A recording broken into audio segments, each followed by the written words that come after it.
Eu gostaria de partilhar da palavra do Senhor nessa noite. Eu estava refletindo sobre as músicas que estavam sendo cantadas, né? E a gente falando do sacrifício de Cristo, a gente falando sobre o sangue de Jesus Cristo que nos purifica de todo o pecado, que nos faz alvos mais que a neve.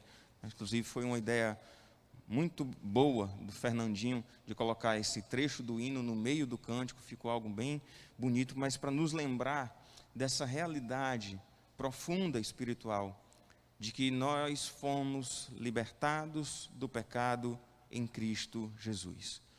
A palavra do Senhor nos diz que o salário do pecado é a morte.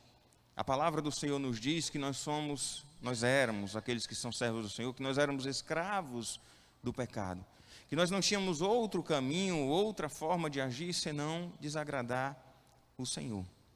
E Deus, na grandiosidade do seu amor, Ele envia o seu único Filho para vir aqui à terra, morrer pelos nossos pecados, derramar o seu precioso sangue por nós, para poder nos resgatar, nos tirar das trevas e apontar o caminho, que é Cristo, o caminho, a verdade e a vida. Quando Harrison estava cantando e falando aqui sobre que algo que a gente precisa, na oração ali no meio do cântico, que a gente precisa estar sempre lembrando disso na nossa caminhada, e a gente pensando sobre a grandiosidade do sacrifício de Cristo, isso me faz lembrar o quantas vezes a gente tem a necessidade ou é desafiado a abrir mão de alguma coisa, abrir mão de alguma vontade, abrir mão de um desejo, abrir mão de uma coisa que você goste, em nome do Senhor. E como tantas vezes as pessoas que não conhecem a palavra de Deus podem olhar para a gente e dizer: rapaz, mas esses crentes são um povo estranho.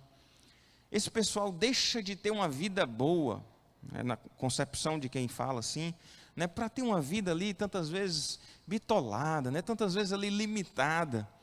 E isso parte muito da falta de compreensão do que de fato é o Evangelho.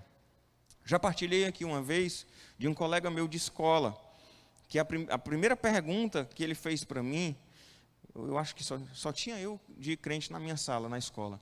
E ele chegou para mim e disse: Dudu, me diga aqui uma coisa, o que é proibido lá na tua igreja? Porque na cabeça das pessoas que não conhecem Cristo, essa é a ideia. Como se fosse a religião, como se fosse um rol de proibições, e aí você tem que ficar sempre andando a sua vida, sendo controlado por isso e pensando: olha, aquela relação das coisas que eu não posso fazer. Quando na verdade não é uma questão de você tem que fazer isso, você tem que fazer aquilo, e você precisa ter essa vida assim, você tem que ter a vida correta, você tem que fugir das coisas erradas e tudo mais, como se fosse um Deus carrasco nos punindo e exigindo isso de nós. É o contrário. É um Deus gracioso, bondoso, amoroso, que derramou o seu sangue precioso ali na cruz em Cristo Jesus, para que a gente fosse resgatado. E aí a gente pode olhar para a grandiosidade do sacrifício de Cristo e dizer: olha, Deus enviou o seu único Filho para morrer na cruz em meu lugar. O que é tão pequeno de repente eu abrir mão de uma vontade, abrir mão de algo que eu gostaria muito, mas que eu sei que desagrada a Deus, para ter uma vida dedicada àquele que morreu por mim? Então, por exemplo, quando na igreja do Senhor Jesus Cristo, na genuína, na que prega de fato a palavra de Deus, quando a gente caminha e pensa sobre uma vida de santidade, nós não estamos falando de um Deus carrasco olhando lá de cima, lá do céu, dizendo: vai meu filho, anda na linha que senão você leva açoite. Nós estamos falando do Pai bondoso, do Pai amoroso, que enviou o seu único Filho para morrer por nós, e que nos está apontando na palavra de Deus a melhor forma como nós devemos viver aqui nessa terra, vivendo de fato para aquilo que nós fomos chamados, que é vivendo para a glória do Senhor. A vida de santidade, ela jamais deve ser vista como um fardo a ser carregado na vida do servo de Deus, mas fruto do reconhecimento do que Cristo fez por mim na cruz. Eu quero viver de forma agradável a Ele. Sabe aquele filho que ama muito o seu pai ou a sua mãe, e de repente olha assim: puxa vida, eu quero fazer uma coisa que agrade meu pai e minha mãe. Eu gosto de agradar meu pai e minha mãe, eu faço questão de fazer isso. Aquele filho que gosta de ser o bom filho, pronto, você não está fazendo aquilo que agrada seu pai e sua mãe, não é provavelmente para poder, porque sua mãe lhe impõe. né? Não é porque ele obriga, não é porque seu pai está ali com um chicote na mão. É porque você ama seu pai e sua mãe e provavelmente você quer fazer isso de boa vontade para agradar os seus pais. No nosso relacionamento com o Senhor, tantas vezes acontece parecido. Na ideia de que eu vou ser obediente ao Senhor, vou buscar uma vida de santidade, não para que Deus me abençoe, ou porque senão Ele vai me punir, mas porque Ele é um Pai bondoso, que seu Filho, o único Filho, sacrificou por nós, para que todos nós fôssemos feitos filhos. E quando a gente fala sobre vida de santidade, quando a gente fala sobre fugir do pecado, a gente tantas vezes é levado a pensar imediatamente na questão da tentação. De pensar, por exemplo, pastor, mas é porque o senhor não conhece as tentações que eu passo nessa minha vida. Cada tentação que vem sobre mim que o senhor não imagina. E aí, por exemplo, eu rapidamente lembro daquela história de José. Quem não conhece a história de José? De repente sendo constrangido ali a cometer um ato ilícito com a mulher do seu chefe. E ali, naquele momento ali de temor, Senhor, ele teve que pegar, não foi outra coisa não, foi fugir, sair correndo, a ponto de ter a mulher segurado a roupa dele e a capa lá ficou, para botar como evidência do que ele tinha tentado fazer com ela, quando não era verdade. Mas ele fugiu dali. E a gente olha para a palavra do Senhor, e é interessante como o ser humano, quando peca, a gente tem normalmente a tendência de querer culpar. Isso vem do Éden. O que foi que Adão falou quando foi questionado sobre o pecado? Foi a mulher que tu me deste. Certo? Quando Eva foi perguntada sobre o pecado, foi a serpente. Só faltou dizer, foi a serpente que o Senhor criou. Certo? Então, a gente tem uma tendência de culpar e responsabilizar os outros pelos nossos erros. E é muito cômodo a gente, e aí como servo de Deus, nós somos sempre ensinados a reconhecer os nossos pecados, a reconhecer as nossas falhas, a entender que nós é que somos pecadores. Lá em Tiago, no capítulo 1, no versículo 13 até o 15, um texto da palavra do Senhor que é conhecido dos irmãos, ele começa dizendo assim, Tiago 1, 13, dizendo assim, olha, ninguém ao ser tentado diga, sou tentado por Deus. Esse ainda não é o texto principal que nós vamos meditar hoje, mas você pode já fazer a leitura também. Porque Deus não pode ser tentado pelo mal, e Ele mesmo a ninguém tenta. Não sei se vocês já ouviram alguém dizendo por aí, estava recebendo uma tentação, passando por algum tipo de tentação, sendo tentado a fazer algo errado, e aí dizendo, isso deve ser o Senhor me provando. Inclusive esse texto de Tiago, ele está justamente estabelecendo a distinção de provação e tentação. A gente tem que ter muito cuidado e saber que Deus tantas vezes nos coloca à prova, mas Deus de forma nenhuma nos tenta. A provação, ela tem relação com dificuldade, a tentação tem a ver com nos conduzir ou nos tentar fazer pecar e desagradar a Deus.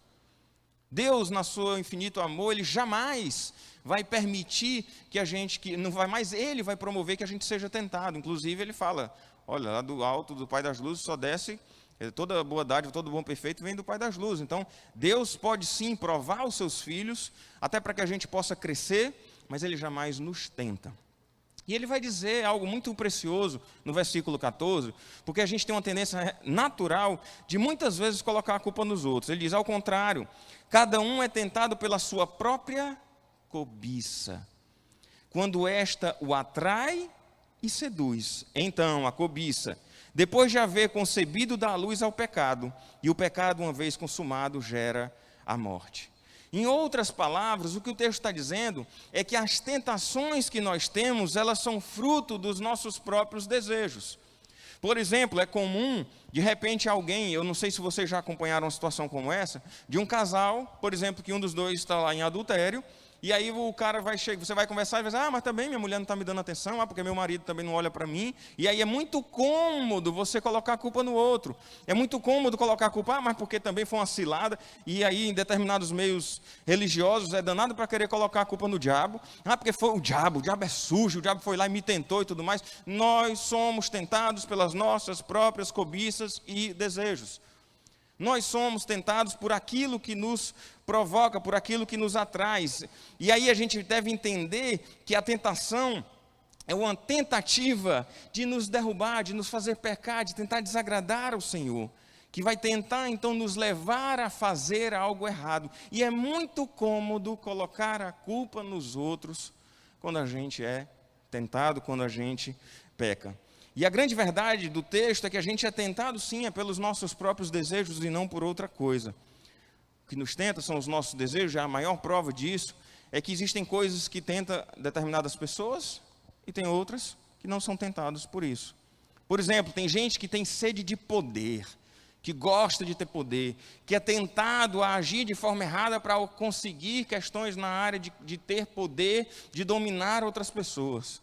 Tem gente que tem um amor louco pelo dinheiro e que a maioria das coisas em que é tentado envolve exatamente a questão do dinheiro, de cometer atos ilícitos, porque a pessoa tem um amor ao dinheiro muito grande. Tem outras pessoas que têm problema com bebida alcoólica, com drogas ou com qualquer outra coisa. Então, por exemplo, para de repente, e para mim o exemplo que melhor ilustra isso, é que de repente, por exemplo, um copo de cerveja para você tentar um ex-alcoólatra é algo terrível. Talvez uma batalha na vida daquele servo de Deus, que está lá e diz, olha, eu já fui alcoólatra um dia, e eu sei que eu tenho essa dificuldade, e de repente ele chega lá, e aí tem um monte de gente tomando cerveja, ele vai ficar nervoso, ele vai ficar tenso, e vai ser uma tentação, uma provação para ele. Para mim, você pode chegar com 50 copos de cerveja na minha frente, não vai fazer a menor diferença para a minha vida. Porque não é algo que me atrai ou que me seduz. Então, todos nós temos as nossas dificuldades.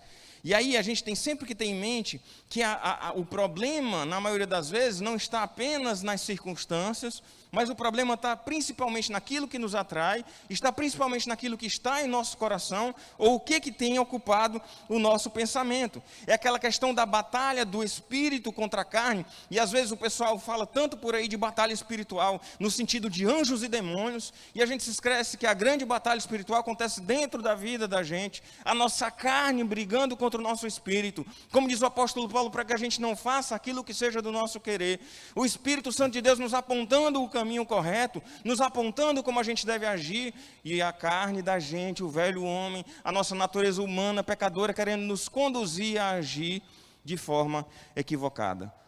Quando Deus nos aponta o caminho a seguir de obediência à sua palavra, não é porque Ele é um Deus carrasco, é porque Ele nos ama. E Ele sabe o que é melhor para a vida de cada um de nós. E a grande verdade é que a gente tem que lembrar que a tentação em si não é pecado. O próprio Cristo foi tentado. Inclusive eu gostaria de convidá-los a abrir em Mateus no capítulo 4. O próprio Cristo, Ele foi tentado. E às vezes tem uma percepção, que eu já vi algumas vezes a pessoa com dificuldade de saber discernir. Porque Jesus Cristo disse que se a gente cobiçar uma mulher, é como se já tivesse adulterado com ela. Se deseja a morte de uma pessoa, ele fala ali do pecado de pensamento. E eu já vi muitas vezes pessoas em dúvida sobre, pastor, até que ponto vai a tentação e a partir de que ponto a gente vê de fato como pecado de pensamento. E aí, uma vez eu estava lendo sobre isso e dizendo que a tentação ela se torna pecado quando a sugestão de fazer o que é errado é aceita. É aquela hora que você começa a alimentar o pensamento, começa de fato a gostar da ideia, começa a ocupar o seu pensamento com aquilo, porque o que nós devemos fazer é todas as vezes lembrar naquilo como a palavra de Deus diz, com o que de fato ocupa o nosso pensamento, não deixar o nosso pensamento ser ocupado por coisas que desagradam a Deus. É por isso que é tão complicado às vezes o que a gente tem se alimentado, sabe, do que a gente tem, os nossos olhos têm visto, o que a gente tem lido, do que de fato a nossa mente tem sido alimentada. Se a gente só alimenta a nossa mente com coisas que desagradam a Deus, é natural que o nosso coração vai ser levado àquilo. E aí o texto de Mateus no capítulo 4, é exatamente aquele texto que aponta para a realidade da tentação de Cristo. Diz o texto da palavra do Senhor que Jesus foi levado pelo Espírito ao deserto para ser tentado pelo diabo. E depois de jejuar 40 dias e 40 noites, teve fome. E aqui, abrindo um parênteses aqui, talvez se o irmão dissesse assim, meu irmão, vamos jejuar aqui um dia que hoje você vai olhar assim, rapaz, um dia todinho sem comer, é um negócio desesperador. Aí você olha assim, Jesus no deserto, jejuando por 40 dias, aí você olha assim, rapaz, só Jesus mesmo. Aí depois de 40 dias teve fome, né? Eu acho que nos 40 minutos eu ia estar com fome. Eu tive uma experiência de de uma cirurgia que eu ia fazer de noite uma vez, e meus irmãos, assim, 2 horas da tarde, eu estava de jejum o dia todo, 3 horas da tarde eu já estava assim, a cabeça já rodando, eu disse, eu quero ir para o hospital, eu quero me internar logo para poder fazer essa cirurgia de noite, porque está complicado. Eu lembro que quando eu fui fazer a cirurgia, eu cheguei no hospital e disse, moço, pelo amor de Deus, quando terminou a cirurgia, aí eu digo, pronto, agora eu vou comer. O médico disse só para tomar só um leitinho, que é só uma dieta líquida para poder dormir, amanhã você come, né? Eu digo, Jesus amado, né? É complicado. Então, às vezes a gente pensa nisso, e Jesus estava lá passando 40 dias no deserto, jejuando, e 40 noites, e diz então que teve fome. E aí a gente precisa lembrar que Jesus Cristo, enquanto esteve aqui na terra, existe o aspecto divino, mas também o aspecto humano. A palavra de Deus nos diz que ele se limitou, que ele se esvaziou, que ele assumiu a forma de servo. Então não era ali naquele momento o Todo-Poderoso, mas tinha a sua humanidade ali naquele instante, fazendo com que ele também sentisse cansaço, com que ele também sentisse sede, e naquele momento sentindo fome. E aí diz a palavra de Deus, então, que o tentador aproximou-se e lhe disse, se és o Filho de Deus, manda que estas pedras se transformem em pães. A primeira tentação que vem para Jesus Cristo é de algo que já era de extrema necessidade dele. Em qualquer um de nós, numa situação como essa, dizer, olha, desculpa, mas foi algo irrecusável. Eu estava 4, não sei quantas horas sem comer, estava morrendo de fome, e Satanás chegou e veio me tentar justamente com pão. E aí não dava como. Então perceba que a gente, na maioria das vezes, a gente tenta usar desculpas para dizer que a circunstância era irrecusável, que não dava para fugir da circunstância. E diz a palavra de Deus então que ele ainda tentou, dizendo, olha, se você é o Filho de Deus, falando da necessidade física, algo que às vezes é tantas vezes instintivo para a gente, manda que essas pedras se tornem em pão. E Jesus Cristo responde então com a palavra do Senhor, dizendo, está escrito, nem só de pão viverá o homem, mas de toda a palavra que procede da boca de Deus. Estava sendo lhe oferecido algo de uma necessidade básica, fundamental. E Jesus Cristo disse que não. E responde dizendo que nem só de pão viverá o homem, mas de toda a palavra que procede da boca de Deus. E no versículo 5 diz então que o diabo levou a cidade santa, Jerusalém, colocou sobre o pináculo do templo e disse, se és o Filho de Deus, atira-te abaixo, porque está escrito, aos seus anjos ordenará a respeito que te guardem, e eles te sustentarão nas mãos, para não tropeçares em alguma pedra. Então perceba que ele trabalha primeiro, e toda a vida ele fica colocando, sabe, se tu és o Filho de Deus, sabe quando as pessoas às vezes vão provocar a gente, olha, cadê tu não é homem?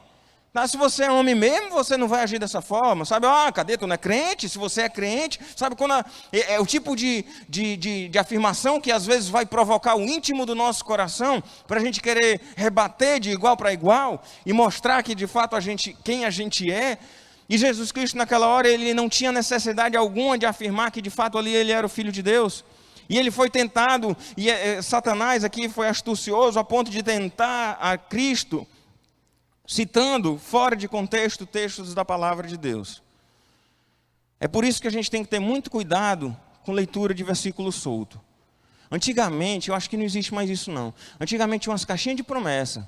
Não sei se já teve umas caixinhas de promessa na casa de vocês, né? Era uma caixinha com um monte de papelzinho pequenininho, e cada uma tinha um versículo diferente, e era só bênção, né? Então, eu diria que aquilo dali era a teologia da prosperidade da época, certo? No nível mais simples. E aí, meu irmão, era muito legal, você estava ali chateado, aí era quase o biscoitinho da sorte da comida chinesa, aí você olhava assim, só que aí sempre uma palavra da Bíblia. Só que o problema é que um texto da Bíblia usado solto, ele pode ser usado por uma interpretação totalmente equivocada. Um elemento fundamental de interpretação de texto é que se eu quero entender um texto, eu preciso entender ele dentro do contexto. Até uma frase minha de um sermão, se ela pega somente aquela frase solta, ela pode se transformar numa heresia. Então, por exemplo, às vezes quando vai fazer aquelas postagens do Instagram da igreja, sobre o texto, a Marilúcia manda para mim o texto assim, pastor, você disse isso, aí tem uns que olham assim, digo, rapaz, essa frase solta aí, eu disse isso, mas essa frase sozinha assim pode ficar um negócio perigoso para alguém entender errado, porque a frase solta fora de contexto. E Satanás fez exatamente isso, usou a palavra de Deus, distorceu a palavra de Deus para tentar Cristo. E aí trabalha algo que é muito forte no coração da gente, que é, por exemplo, a questão do orgulho.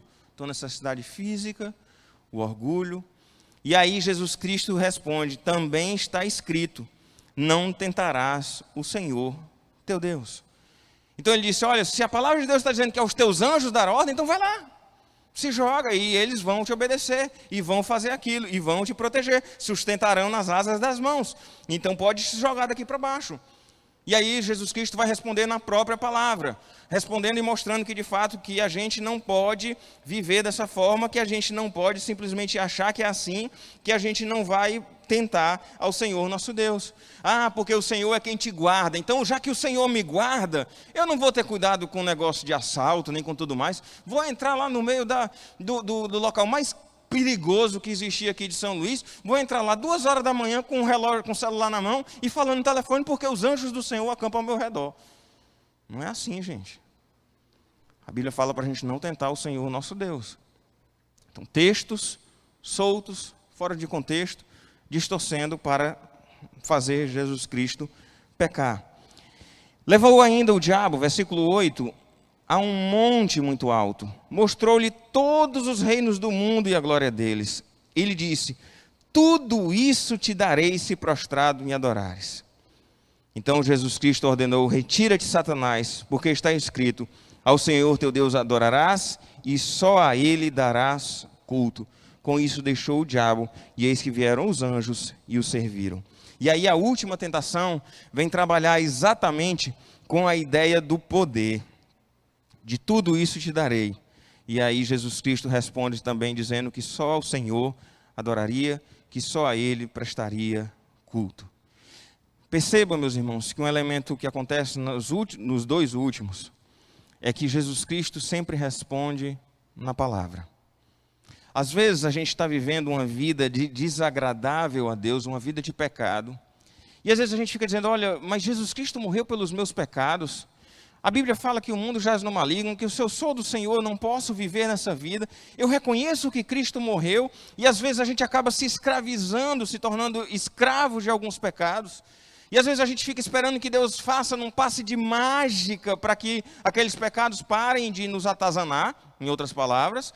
E o que a gente precisa, na verdade, é lembrar que onde o pecado começa, que ele começa no nosso coração, ou no contexto mais correto, começa na nossa mente, aquilo que tem ocupado a nossa mente, e a melhor maneira da gente resistir às tentações, da gente buscar ter uma vida agradável a Deus, é a gente ter a nossa mente cheia da palavra do Senhor.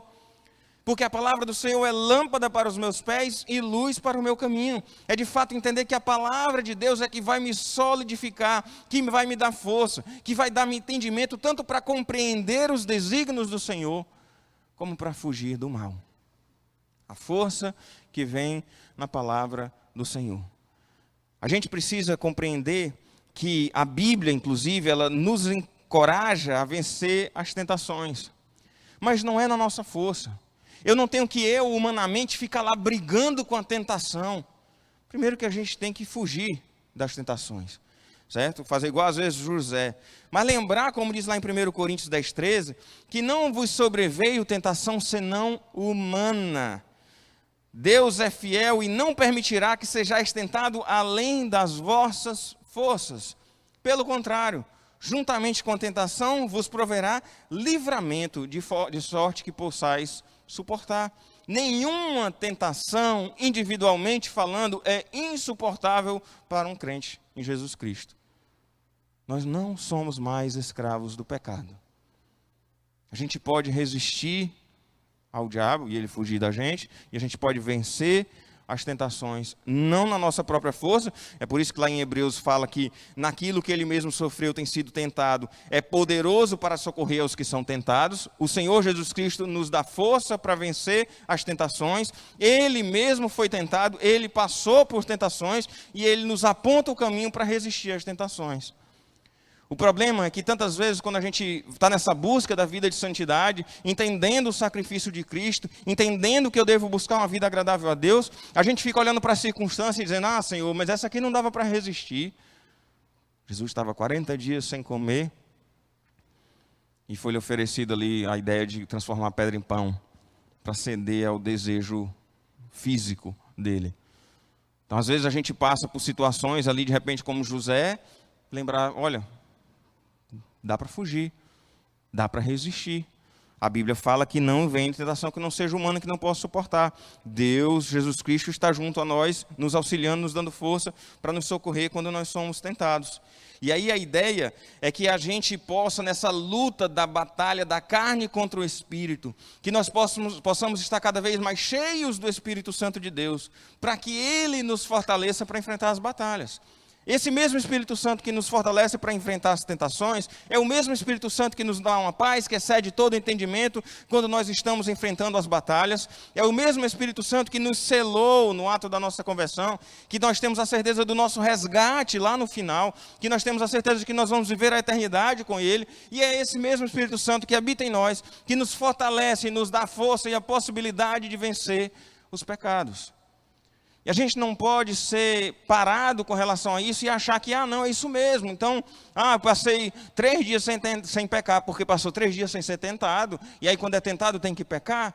A gente precisa resistir às tentações, vencer as tentações. E o segredo de tudo isso não é simplesmente saber que é possível, mas é se fortalecer no Senhor. Porque não é na força humana que a gente vence a tentação, que humanamente falando nós não podemos. É na força, de fato, do Senhor, buscando que o Senhor possa, de fato, não nos deixar seguir as obras da carne, e não ceder aos desejos pecaminosos, mas, de fato, viver para a sua glória. Que a gente possa olhar para o Evangelho do Senhor Jesus Cristo, olhar para o sacrifício de Cristo na cruz e entender: Cristo morreu pelos meus pecados. O sangue de Jesus Cristo nos purifica de todo o pecado. Mas isso em nenhum momento se transforma numa graça barata e pensar que então, já que Ele já perdoou os meus pecados, então eu posso viver uma vida desgraçada. Pelo contrário, por causa do seu grande amor, por causa do sacrifício de Cristo na cruz, que Ele me purificou de todo o pecado, na força do Senhor, eu vou resistir às tentações e buscar viver uma vida que agrade ao meu Pai que está nos céus. Que o Senhor nos dê forças para vencer as dificuldades que a gente tem na vida. Nos momentos de provação, que a gente está vivendo uma provação enquanto sociedade, nos momentos de provação são aqueles que provavelmente nós somos mais tentados. Durante a provação, acontecem tantas vezes tentações, por causa da nossa fraqueza diante da provação. Mas que a gente possa ser provado e aprovado, e buscar de fato uma vida que glorifique ao nosso Senhor. Que de fato a Bíblia possa ser a lâmpada para os nossos pés, a luz para o nosso caminho, e possamos viver por inteiro para a sua glória.